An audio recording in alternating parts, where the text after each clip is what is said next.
host on November 16th. Welcome to the show.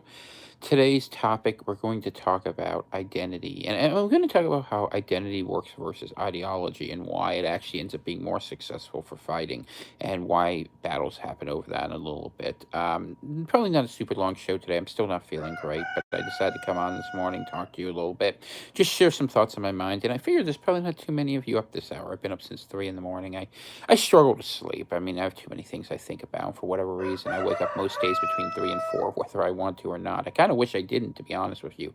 It doesn't really seem to matter what time I go to bed, but I guess it's one of those aging things. I always heard people tell me about it, and I never believed it. And my 30s, and then I hit my 40s, and it's just like sleeping during the night is the hardest thing. But at least I can take naps and whatnot. And for those of you who help support my work, thank you. Join the Telegram group t.me/Atlantic Homeland. The Venmo's at CVCPRV, and you guys have the crypto things up there if you want to support that. I'm not having people mail things to me for the time being, transitioning where that's coming out of. I mean, if you send things, they'll get to me, but we have to figure out a new way to do that. It just wasn't working the way I wanted it to before. So let's get into it. One thing I wanted to say before I get into it, not really covering the news super heavy today. A lot of it's going to end up being eventually about Kyle Rittenhouse and what's happening with the trial in Kenosha. Just make a prediction on it. It's not the most interesting topic to me, but the media pre-scripting on this is to have an angry mob come out wanting justice if he's found, if he's not convicted. I believe he won't be convicted based upon the case that was presented. The prosecutor did an abominable job. The defense the defense didn't do a great job, but the witnesses for the prosecution basically absolved Rittenhouse and gave him a perfectly viable self-defense case. Of course, juries will decide what they'll decide, and given the fact that there's been a lot of efforts at jury intimidation in this one, doesn't really know, but I do expect that we will see orchestrated violence happening out of this. They've been looking for an excuse to put Antifa on the streets again, and you see the amount of chatter going up monumentally, and just like what happened with BLM and that thing. This is the new topic du jour, and the government wants an excuse to go ahead and have people go against guns. So both they can use the anger over this trial and the fact that people will probably do violent acts. They've been looking to allow left-wing paramilitaries to act, and not only that, because it gives the excuse for other people to come in and do other acts. One of the things that people don't think about enough is when people are acting busy in one direction, what's happening in other ones. Just funny, like the thing that keeps connecting in my head, and there's probably no reason I should do it, is that in Vancouver, the main road connecting it to the rest of Canada is washed out. And if you think of Vancouver, Vancouver is the city in Canada with the highest Chinese population. And when you think about the connections between left-wing groups, Maoism that's doctrinaire within Antifa, as well as the Chinese Communist Party, who's been funding and supporting this through the colleges, through the Confucius Institutes, and supposedly, if you believe some people, through the cartels and bringing weapons in through shipping containers. The drug trade started shifting, so it went through China, through to the Latin world, and that's been something that's out there. So something to keep an eye on if you're looking for the undermining of the U.S. Can't prove it, but there are a lot of connections, and let's just put it this way. Even though I can't draw the line, I can tell you all the dots sit on a line, one next to the other. So, but that's not really the purpose of today's show. I was kind of hoping the roosters would be quiet that came down here, but the moment I started talking, their hearing's better than mine, so I'm not surprised they're going off, and that's just part of farm life. But we're going to talk here about identity, ideology, and action, and there's a reason for this. We have shifted from a world where fights are over ideology, and we still talk over ideology. And ideology is what? It's the idea that there's logical systems for which we will fight, and we argue for the supremacy of one system over the other, right? And it sort of fits. You would think I'd be a fan of it in some ways, because in my own work, I talk about systems a lot, and that's what the world system is. Come Out of Babylon talked about that. And basically, my earlier works were profiling different systems of better or lesser agility. But what I've come to realize over a lot of time and watching how people actually behave. And this is one of my core beliefs. It's more important to describe things in terms of how people behave rather than how people wish they behaved. People like to wish they behave, or people wish they behave where they act on logical systems and that they follow through. In truth, people act on emotional appeals and instinctual habits, and then they build logical frameworks to justify what they're doing. So ideology is not what motivates people. Ideology is downwind, if you want to think of it, of something, and that something is probably identity. And that's why you've seen, for instance, Marxism has moved around from the idea that, that we are helping the poor against the rich, class warfare, to the idea of we are persecuted and you are against us. It has become an identity of raw emotion in a lot of ways, and it's an identity of hurt and self-hatred that comes forward. And then that's what you see. And how does self-hatred manifest itself? Well, it comes forward in attacking into the world. But the reason it works is because the identity is natural. You don't have to teach the people in this who have these identities to nurse their hurts. Rather, you take people with an existing identity of isolation, and you cultivate that, right? You take people who you feel like they're castigated and who are left out, and you say, and you nurture that like a wound and say, you're right, what happened to you is terrible, and we're going to get even, we're going to get back at them. And that's how I think evil primarily manifests in this age of psycholinguistic programming, that you have people who feel like there's no hope, you have people who feel like there's no righteousness, there's no justice, and they're hurt, and that hurt becomes all encompassing where they do things. I mean, look at how common, and this is something you're politically allowed to say, but in woke communities, self-mutilation, take transgenders, the amount of transgenders who die from suicide is absolutely insane, and it's not surprising. Why wouldn't they? Because they've picked a path that's so detrimental to their health from not just a biblical, but even a societal perspective. I mean, to mutilate yourself and to say, I hate myself so much, I want to remake myself in a different image. And then the society say, oh, it's good you're remaking yourself. Well, why would society say that? Society's saying that because they wants us to be eternally fungible. It wants us to change at all times. And whether it's escape into virtuality where, you adopt whatever identity you want, or whether it's, literally mutilating yourself in reality, you're doing this.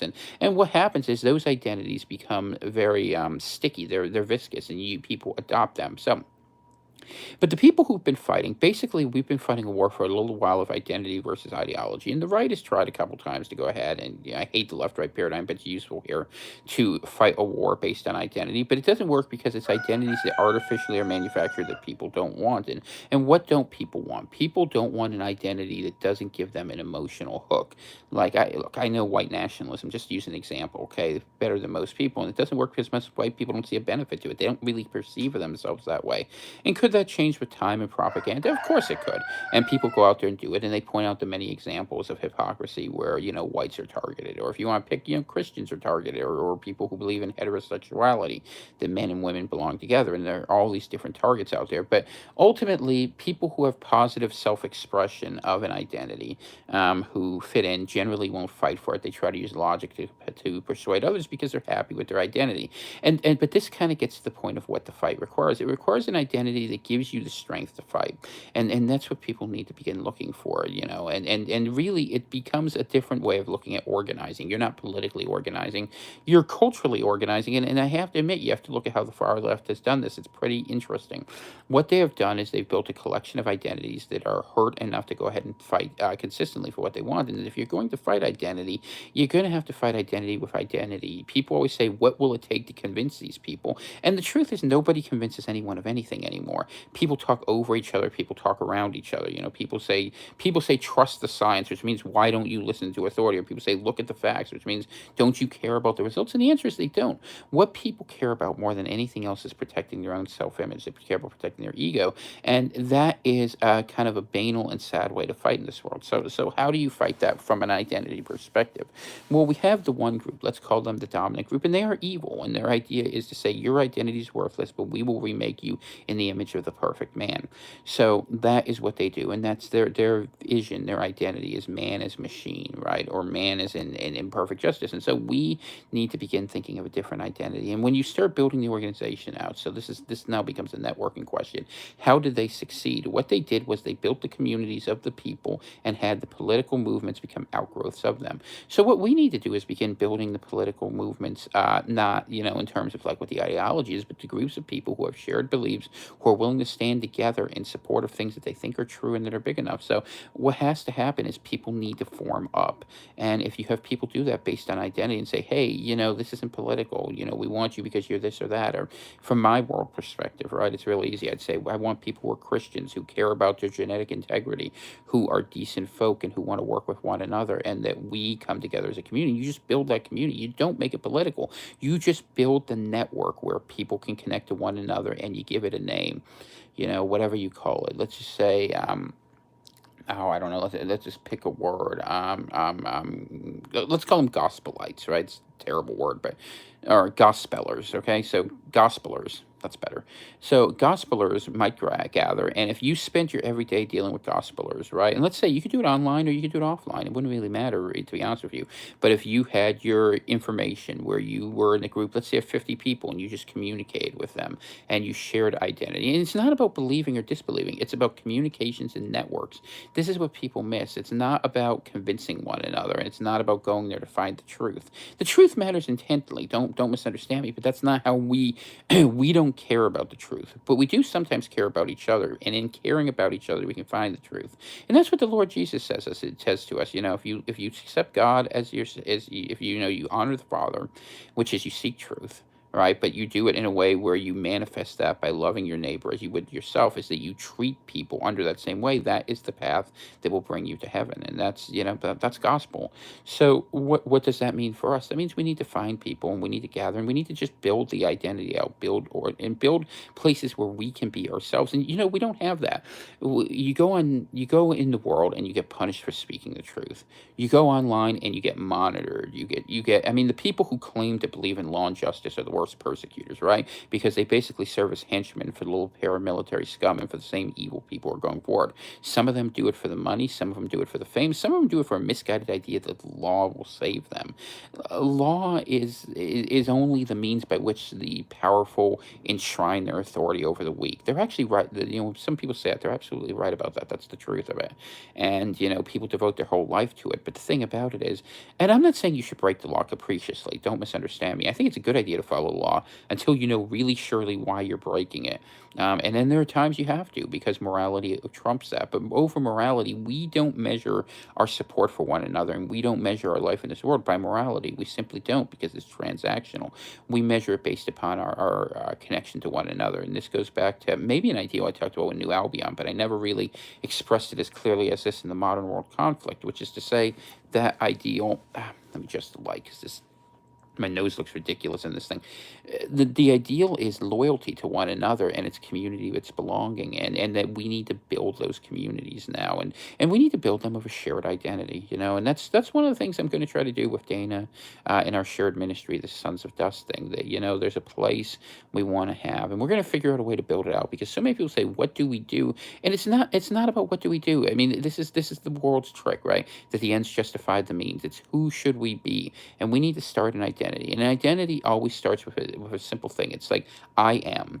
So when you start thinking about how you want to build things, I am. What are you? I am a Christian. That's what matters to me most. I am in support of the Lord. I am seeking others who do the same. And you start with three simple statements like that, and you pull people together. And you say from that, you come to a shared understanding. You come from an ability to work with one another and build connections with one another and have friendships with one another. Because the thing is, people don't fight for abstract beliefs. People fight for one another. Why do you think revolutions happen when there's food shortages and suffering? They happen because people are fighting to feed their families. They don't happen. I mean, there's always these little ideological cliques that take advantage of it. And look, I've been in plenty of them. I understand that that's the way this works, and that's fine. But what I'm saying to you is that's not going to lead anywhere good. That's why every utopia fails, because every utopia presupposes a system that's going to run directly afoul of the identity people have. So what I suggest to you is, here at the end of days, that we do something a little bit different, something we haven't tried before, something a radical departure, that we take on the identity first, and that we do so in a way that's a godly way, that we seek that, and we seek to support one another, and then we defend one another. And that's what we have to do. I mean, that's how you build a tribe. And people always said, oh, well, the tribe is based on blood. The tribe is based on belief. Family is a structure that is stronger than whatever your genetic inheritance is. And I understand, look, I understand people like to have people who look like one another. And I understand people who come from different environments have different tendencies, and it's fine. People can be in different places. I'm not trying to force anything on anyone, but I am trying to say that if you're going to build something that's going to grow, you need to have the ability to take on new people. And one of the things you need for that is you need something where people can find a sense of belonging in a community that's welcoming. And that's something that a lot of people are filled with. There's a reactionary pose, right, that a lot of the right is adopted. Like, we're just trying to get back to what we were. We're never getting it back. Why are we fighting for the past? We keep fighting for the past and being surprised that we lose the future. Why don't we fight for the future? And why we go out there and we say, this is the identity, this is who we are, this is what we believe, and we will be a part. I mean, look at the Amish. The perfect example is, in some ways, they're a community that chooses to remain apart. They do their own thing. And are they long-term viable? Well, you wouldn't think so on paper, and yet they're still here. So you kind of have to wonder, how does it work? And you can say, well, it's ideology, it's all that. Yeah, their traditions matter, but their traditions are followed because they're born into something and they adopt it and they live it. And this is the thing, you have to live your truth. It's the same thing I tell you all the time about preppers. You can't be a prepper who goes out there and says, well, I'm going to go prep 2 weeks a year and I'm going to go out to the woods. Then if you're not living the lifestyle, it isn't you. It's going to feel like a total departure, and the psychic shock that's going to come when you bid there. The story I told this whole fall, to be honest with you, will be overwhelming. So you have to live how you want to be, and how you live determines who you are. But who you are is the funny part of the story, and that's where we got to go. With who you are, you really have to make that choice up front. And once you've made a couple choices and you choose who you're going to connect to and why, that begins to define who you are. You probably in your life are defined by the 5 people closest to you. You are a network. You are not just you. Try to live on your own. See if it happens. It doesn't work that way. Now, your network may be your job because you value money, and it may be family because you value your children, or it may be political colleagues. Maybe you live in college where you have the luxury to do that. But whoever you put closest to you, that's going to determine what you value in life, what you're going to fight for. And because what you're really looking for is a sense of belonging and a sense of place. And once you have that sense of belonging and place, that's where the courage and willpower rises to do something different. And it's a matter of choice of making good friends, and friends who you're going to hold to in beliefs. And that's why even when you read the Bible, which says a good example here is a Christian brother's job or sister's job is to criticize one another. It's certainly the case that as we talk to one another, we become much more able to share truth and find connection. And then the thing about it is there's a gentility to it, because you say, look, I accept you on who you are. We disagree on certain issues, fine. But we don't have it, and this is no accident. This has been deliberately deconstructed. We're not allowed to have truth, and we're not allowed to have truth, so we can't have connection. See, I don't think the government so much hates truth. I mean, the government has to deal with truth. The bankers have to deal with truth. I mean, Satan kind of hates truth because it gets in his way. But if you really think about it, the real reason they hate truth and target the people they do is they don't want to have the people who have any sort of agency being able to resist them. And that's kind of the point I want to get to. If you're going to resist the difficult things that are going to come in the times ahead, you need to be spending as much time identifying who you are, figuring that out, and connecting to the people who share that identity now. And hopefully, in the work I'm doing, I can figure out a way to build some of those identities out as communities for people to talk to one another and actually be there. And it's not political, and it shouldn't be. It shouldn't be tainted by that. It's not about what we do as an absolute. We don't do anything as an absolute other than follow the Lord. That's how I look at it. But and support one another, obviously. But it's more about if you have the truth at the core and the connection you want between the people, well, then you have a resilient network. And that's how you build real bonds of kin and folk. And those folk ways have been lost to us. And, how did people build them? Well, they built them through music. Music's completely controlled, and it's garbage, for the most part. At least the mainstream stuff. I mean, I'm sure there's indie stuff that's fine, but I don't follow it. And unless you know, you don't know. And people don't know because it's not promoted. And the TV is, and the news is, and all this stuff that's supposed to be our common folk ways. And we need to begin reclaiming that. And there's a lot of people who've done a lot of really good work on that for a long time. But that has been the missing focus. All the big groups that even have come out of nationhood came out of people where they shared a language and they shared beliefs and they shared customs. And that identity was an organic development. They woke up and realized, look, I'm not willing to give this up. You can't artificially construct an identity and expect people to adopt it overnight. Now, can you do a little bit of work at the fringes where you go ahead and say, hey, well, you're like this and we did this and we did this? Yeah, but people are always trying to build fake artificial identities. And you know what? We don't have time for that. What we have is the time to go ahead and find an identity where we seek the truth and seek the highest truth and bring people together on that basis. That's why this last war is going to be a holy war. I mean, in any way, you can already see it. I mean, they're trying to remake humanity. If you watch any transhumanist speaker, they speak in religious terms of epiphany. Even now, you watch like that Lieutenant Governor of New York. She went up there and talked about the injection experience, honestly, as almost like communion. And that's how they see it. And that's what they see. They're loading themselves themselves into a system machine of the world, and that's what they want. And you're going to have to be able to fight on that basis. But to fight on that basis, you can't fight one by one. The machine will grind you, to a halt. You have to figure out a way around it. So that's a thought. Let's see, pretty powerful about the closing argument of the in-house defense team. Yeah, I think. Well, like I said, it's not really the most interesting issue to me, to be honest with you, because I'm just not into court drama. I never have been. I sort of think the legal system's a farce for a lot of different reasons. And I say this as someone who worked as a legal clerk for 4 years. It's not without an understanding. I know that system. I just don't like it, so I don't comment on it. But I do think Kyle will get off, and for what it's worth, based on the evidence, I don't think the prosecution made a case beyond a reasonable doubt that self-defense was in play. I don't want to get ideological about it. Courts aren't about that. It's about what you prove. And I don't think they proved their case. I think the prosecutorial team was terrible and very amateur. But ideologically speaking, I guess, if I was being honest, I mean, I think you should have more weapons and have more ability to defend yourself because governments are evil, and that's the way that is. But that's fine. All right, so I wanted to get back into sort of think about the identity piece because that's more interesting to me and where it goes from there. The trick is people need to begin organizing where the community is based on people who actually like work, interact, do things with each other, and are invested in one another. If you build that out on whatever basis, whether it be locality, whether it be blood, whether it be faith, then you have a hope. And the thing is, you have to find something that already exists that people want to adopt, and they do have to want to adopt it, and it has meaning to them personally. I want to be this, and asking them to be a persecuted person is terrible. Now, there's a difference, right? If you have people who are being persecuted, like let's say the AV population, you know what I mean by that. That's a perfect example of how you could very quickly build one. But even then, if you tried to build a mass movement of just that basis, it's going to fail because the minute they start to succeed, they're going to argue over what they should do, and because there's no agreement, you can't have a bunch of how should I say pagans who run around practicing witchcraft saying that I just want to have natural foods and have people who are Christians doing the mark of the beast thing work together more than on an individual battle. And that's okay if you work together and you understand that basis, but it is not a basis to come together. You cannot build a permanent success on any policy position. And you know this because the left tried it. They basically tried to build the most basic position, which is out that rich people are screwing poor people, and we represent the poor people to attack the rich. And they overtopped many countries by doing that, but it never worked as a philosophy because the poor people overtopped the rich, became rich, and they oppressed the poor, and the hypocrisy of it was just overwhelming.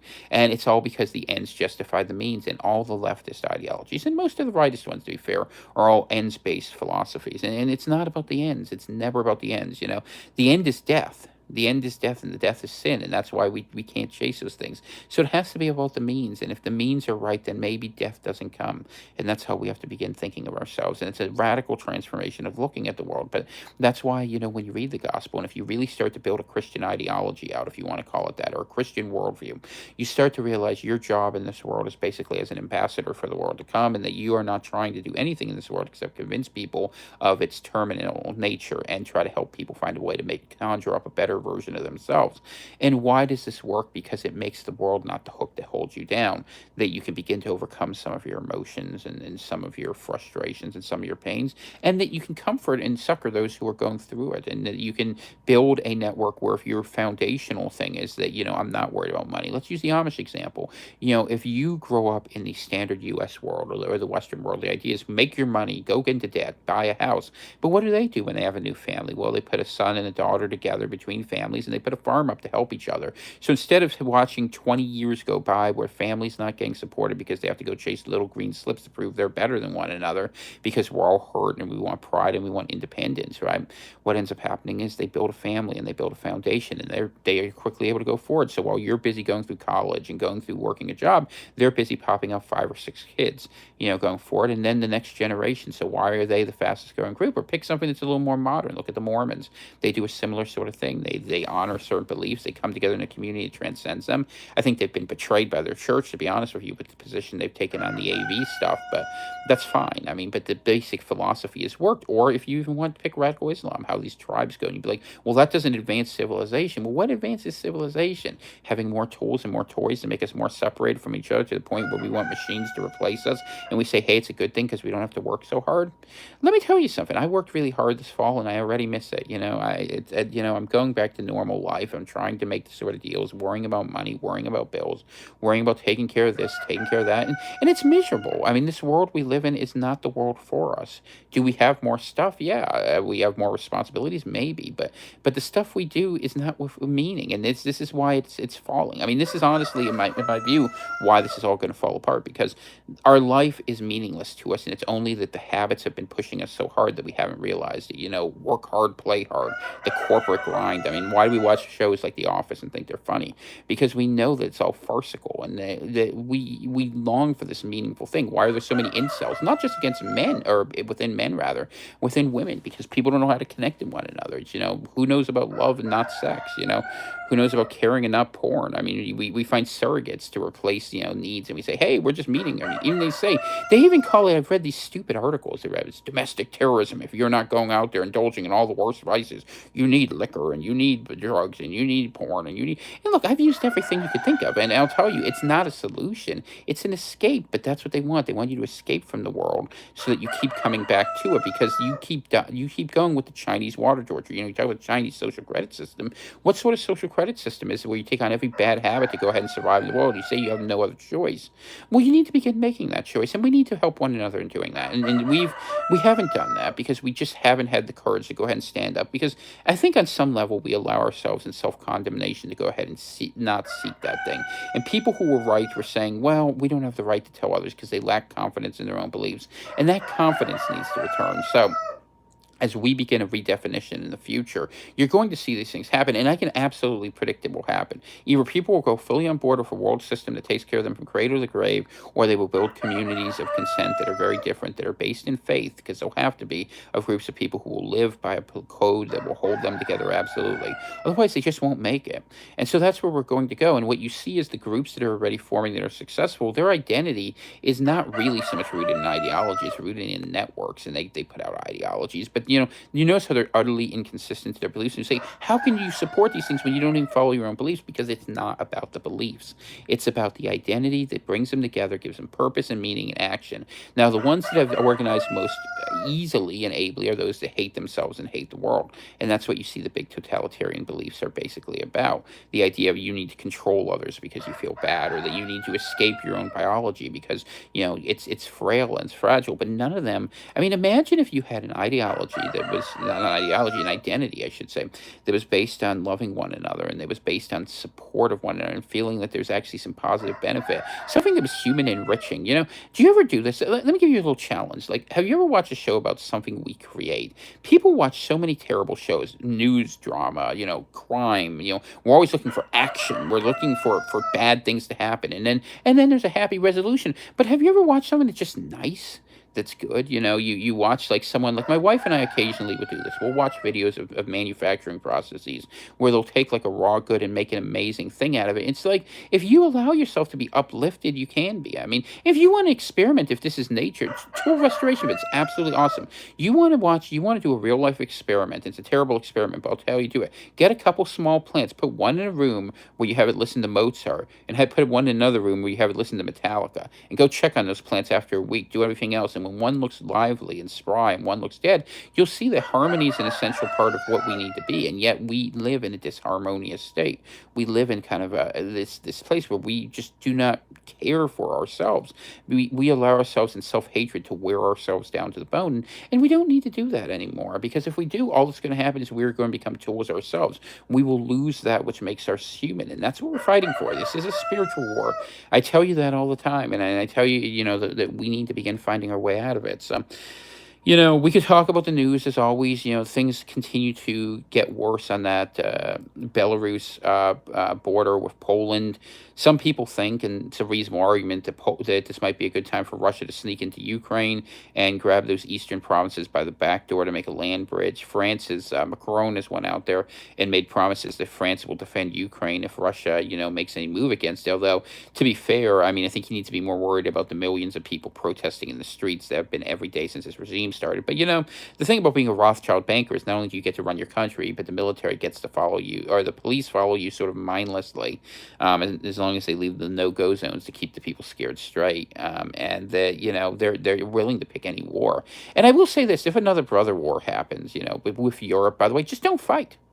You have no obligation to support countries like this. It's not about conscientious object. I mean, whatever you want to call it. It's evil.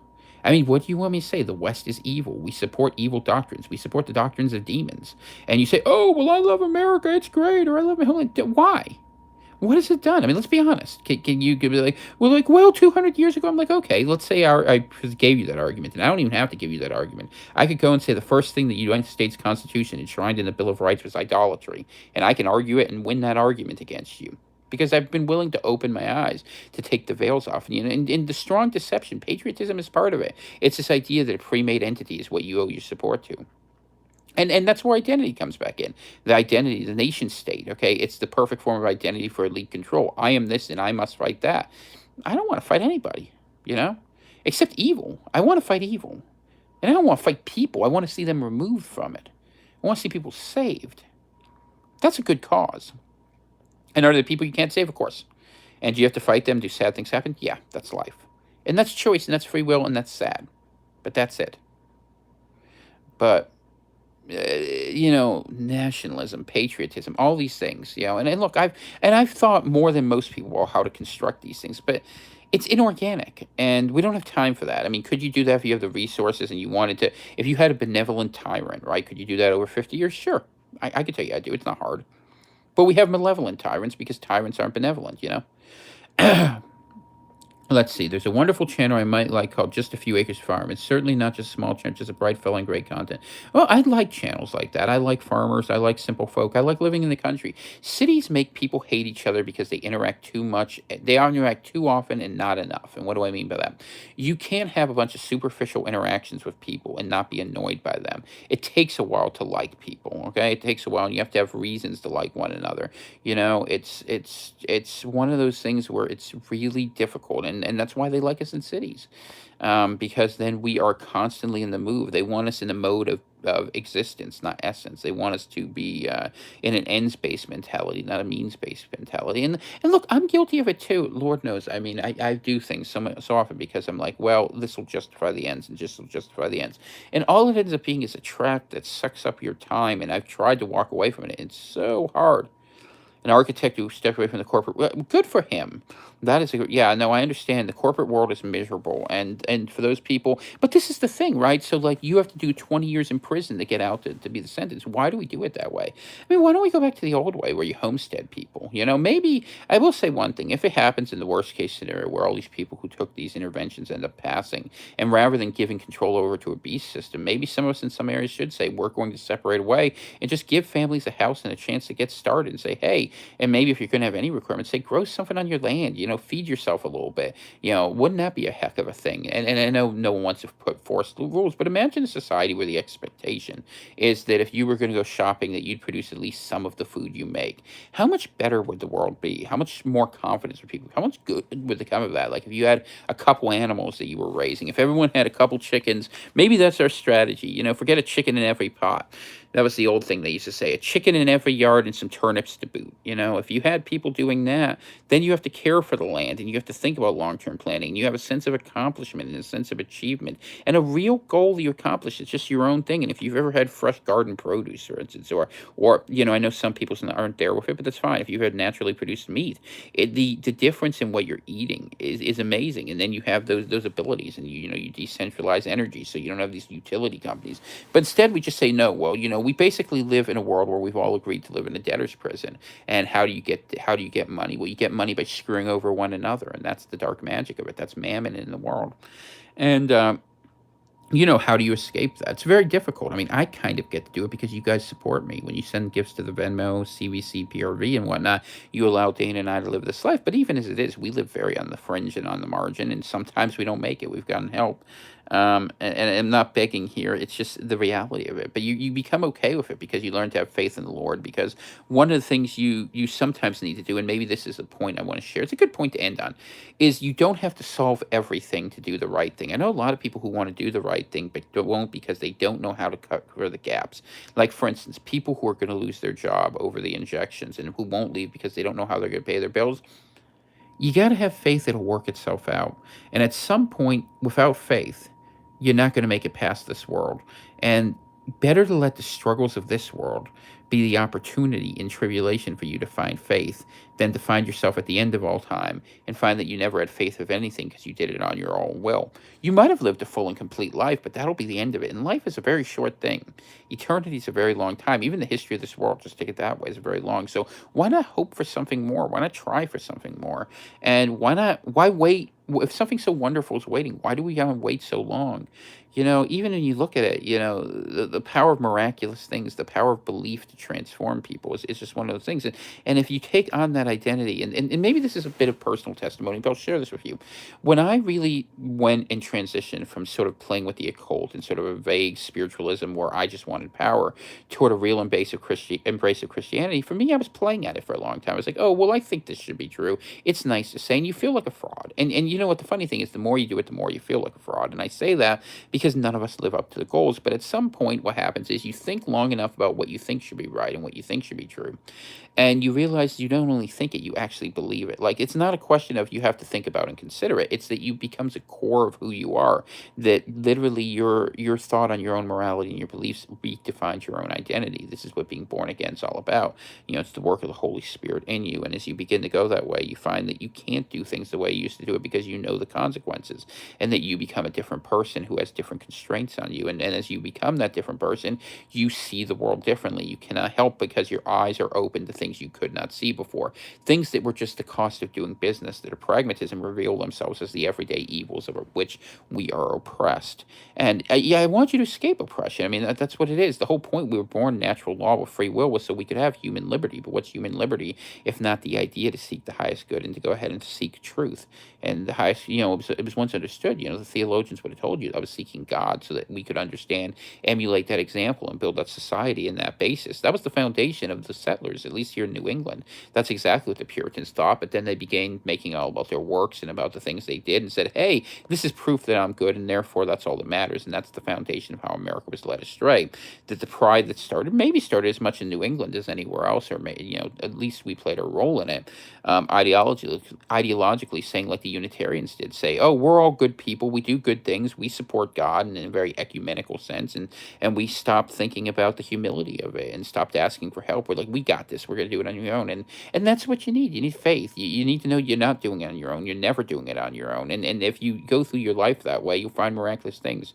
Dane and I drove yesterday. We had to go out, and we drove through a blizzard. She had to go to a medical appointment. It was really bad. We saw an 18-wheeler turned over on the side of the road on a rural road here in Maine, and we got out and tried to help the guy out. He had to climb out the side of it. We were worried he was injured. I might have had to scamper up a truck. Fortunately, the gentleman was okay. We had to drive a couple miles up the road. There was no signal to call 911 to help the guy, and we offered to do whatever we could, but we couldn't do that much. And that road, the car, we were driving almost skidded off the road 3 times. It was terrible. And I don't know where the hell the salt trucks were. And I don't know what Janet Mills is spending the money on, but that's another story.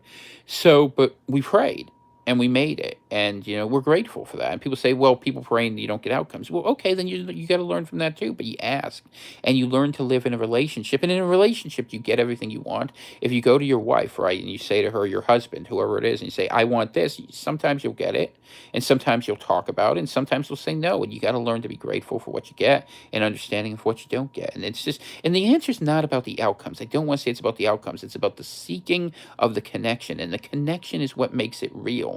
And do you always get what you want in any connection or any network? No, you don't. Good morning, Wolf. Good to see you. But what you get is you get to be part of a network that's bigger than yourself. You get to realize your place and belonging in the world. You get a sense of contentment and purpose that the world can never offer you as an individual, or if all the sort of things here.